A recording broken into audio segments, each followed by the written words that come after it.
ဒီပင်ပန်းကငကမောက်ပင်ဖြစ်တယ်စိုက်ထားတာတလားကြော့သွားပြီပေါ့နော်ကျွန်မအစီကပင်လေးတွေယူပြီးတော့သူကစိုက်ထားတာပါရှင်ပန်းကအခုဒီတစ်ဖက်နဲ့ဟိုဖက်ဆိုရင်ပင်800 900လောက်တော့ရှိသွားပြီ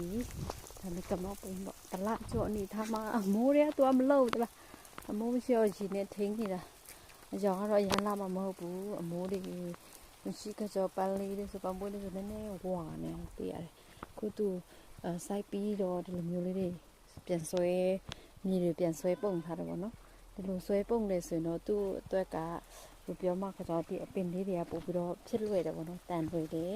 ဒီလိုသူဖြူစိုက်ပေးတာအရင်မှန်ပါတယ်ပေါ်ပါဆိုရင်ငပြောခိုင်လေးတွေရှယ်ပဲနော်ပါပန်းခင်းတွေကသူကဒီလိုမျိုးရှယ်လောက်တာဒါဆိုရင်ထဲရမယ့်အင်းစားတွေလိုသေးတယ်ပဲသူကမထဲဘူးပြောတတ်ဘူးသူကတော့ဒီချိန်ဟိုထဲလည်းထဲမှာပေါ့ဗာလေခုသူ့ရဲ့ခြံကကြတော့ဟောဖြစ်နေကွယ်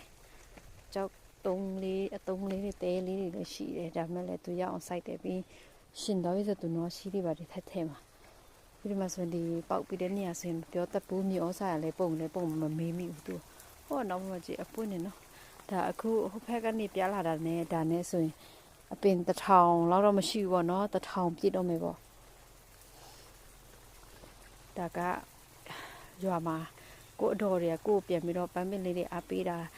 ပြန်ပြီးတော့ရိုက်ပူပေးတာရိုက်ပြပေးတာနော်ပန်းပင်လေးတွေမှာချင်းနေစင်းနဲ့မှာလို့ရပါတယ်ရှင်အားလုံးပဲကျေးဇူးတင်ပါတယ်